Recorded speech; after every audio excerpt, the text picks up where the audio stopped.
बिस्मिल्लाहिर्रहमानिर्रहीम। अस्सलाम वालेकुम नाज़रीन, मैं राजा नसीर हूँ और आप देख रहे हैं मेरा फेसबुक और यूट्यूब चैनल। नाज़रीन, उम्मीद है आप खैरियत से होंगे, जहाँ कहीं भी होंगे अपने अहले खाना समेत खुश भी होंगे और महफूज भी।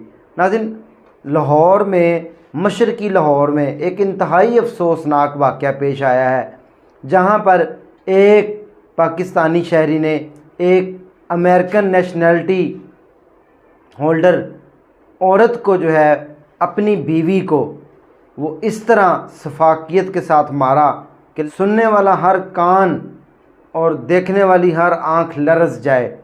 नाज़रीन, इंतहाई अफसोसनाक वाक़या ये पेश आया है। लाहौर में एक इलाका है जिसका नाम है गाज़ी रोड, शौकत टाउन, और अगर दूसरी तरफ से आप देखें तो उसका महल्ले वकू है माजा मंडी, बंदियावाला पुल की तरफ से। ये दरमियान में एक कब्रिस्तान है। ये जो आपको पीछे मेरा कब्रिस्तान नज़र आ रहा है, ये जो आप तस्वीर में कब्रिस्तान देख रहे हैं, ये उस कब्रिस्तान की तस्वीर है। नाज़रीन, वाक़या मुकम्मल आपके साथ शेयर करना चाह रहा हूँ कि 11 और 12 तारीख के दरमियानी शब जुमे वाले दिन ये इंतहाई नाखुशगवार वाक़या पेश है कि काज़म कमाल ख़ान, एक पाकिस्तानी शहरी जिसको 9/11 के बाद नाजायज़ असला रखने पर अमेरिका से दरबदर कर दिया गया था, मुल्क बदर कर दिया गया था और वो पाकिस्तान आ गया था। नाज़रीन, इसने अपनी शादी एक अमेरिकन नेशनलिटी होल्डर औरत से की थी। नाज़रीन, उस औरत का नाम डियाना क्रिस्टो है और वो अमेरिका में रिहाइश पजीर थी। इब्तदाई रिपोर्ट के मुताबिक जो मुलज़म ने पुलिस को बयान दर्ज करवाया है, उसने यही कहा है कि ये बीमार थी और मैं इसको लेकर आया था। लेकिन जो पुलिस को मालूमात मिली हैं उसके मुताबिक मुलज़म काज़म कमाल ख़ान ने अपनी बीवी को तशद्दुद का निशाना बनाने के बाद उसको मार दिया और उसके बाद उसको दफनाने के लिए कैरी डब्बे में वो कब्रिस्तान पहुंचा। एक कहानी ये पूरी है। लेकिन नाज़रीन, मैं इसके साथ साथ आपको ये भी बताता चलूँ काज़म कमाल ख़ान कौन है, उससे मुतल्लिक़ हम थोड़ी सी जानकारी कर लेते हैं।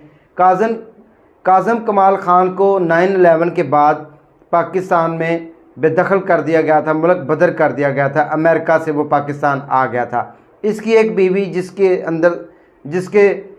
जिसमें से इसकी एक बेटी भी है, वो अमेरिका में रिहाइश पजीर थी। और कहा यह जा रहा है, सुनने में ये आ रहा है कि इसकी जो जायदाद थी अमेरिका में, इसकी बीवी वहाँ पर मौजूद थी और इसकी बेटी भी वहाँ पर मौजूद थी। काज़म कमाल ख़ान पाकिस्तान में आ चुका था 9/11 के बाद और ये पाकिस्तान के डिफेंस एरिए में रिहाइश पजीर था। उसके बाद अब ये चालाकी से 12 साल बाद अपनी बीवी को बुलाता है कि मैं बहुत बीमार हूँ, मेरा ज़िंदगी का आखिरी वक्त आ गया, तुम मुझे आकर मिल जाओ। इसकी बीवी वहाँ से पाकिस्तान आ जाती है। चंद रोज़ पाकिस्तान में गुजारने के बाद इनकी आपस में बहस और तकरार होती है, लड़ाई झगड़ा होता है, जिसके बाद काज़म कमाल ख़ान अपनी बीवी को मार देता है। मारने के बाद ये एक छोटी प्राइवेट निजी कैरी डब्बे में, एम्बुलेंस टाइप डब्बा जो है, उसको ले के बीवी को मारने के बाद घर की बेडरूम की चादर में उसको लपेट लेता है। लपेटने के बाद ये माजा मंडी की तरफ से जो रास्ता आ रहा है, इस कब्रिस्तान को बेसिकली 2 रास्ते लगते हैं। माजा मंडी की तरफ से ये जो आप रास्ता देख रहे हैं, इस रास्ते की जगह पर ये रात को 1 बजे कब्रिस्तान में दाखिल होता है। उसके बाद कब्रिस्तान के गोरकन को बुलाया जाता है। कब्रिस्तान का गोरकन, जिसका नाम बाबा शरीफ बताया जाता है, वो रात को कब्र खोदने के लिए कब्रिस्तान नहीं आता, उसने इनकार कर दिया। उसके बाद वहाँ पर मौजूद चंद नशइयों ने इसके पास आए।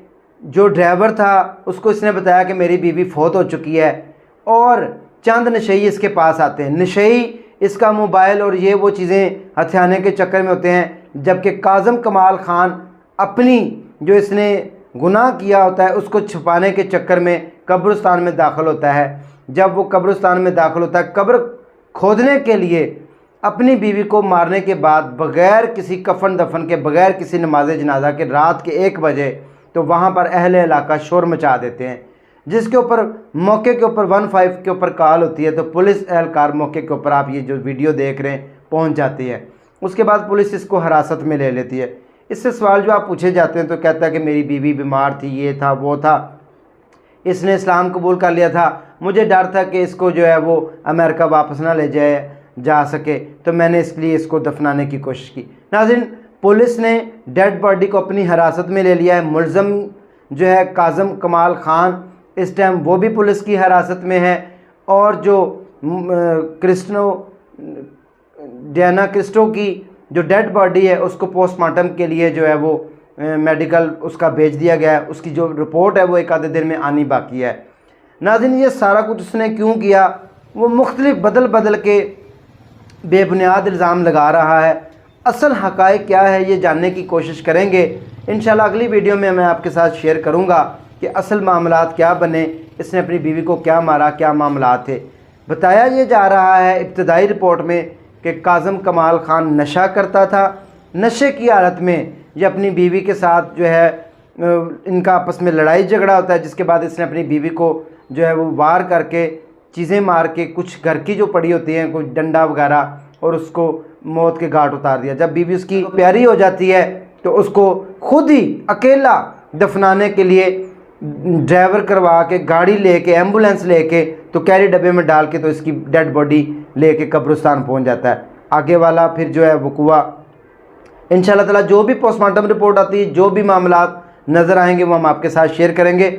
इसलिए आपसे गुजारिश है कि आप मेरे चैनल को जो है वो सब्सक्राइब कर लें और मेरे फेसबुक पेज को फॉलो कर लें, ताकि इससे रिलेटेड जो नेक्स्ट वीडियो है वो भी आपको मिल सके। दीजिए इसी के साथ अपने होस्ट को इजाज़त। नाज़रीन, जाने से पहले गुजारिश ये है कि कमेंट सेक्शन में अपने ख्यालात का इज़हार ज़रूर कीजिएगा, और यकीन करें आजकल मेरी एक हुकाम बाला से भी गुजारिश है कि खुदा रहा कुछ कानून के ऊपर अमल दरामद करवाया जाए, ताकि इस तरह के जो अनहोने वाक़यात हैं उनमें कुछ जो है रोकथाम हो सके, उनको रोका जा सके, ताकि इस तरह के नाखुशगवार जो वाक़यात जिनमें रोज़ बरोज़ इजाफ़ा होता जा रहा है उनको रोकने में मदद मिल सके। दीजिए इजाज़त, दुआ में याद रखिए, अगले समय दोबारा मिलेंगे। अल्लाह हाफ़िज़।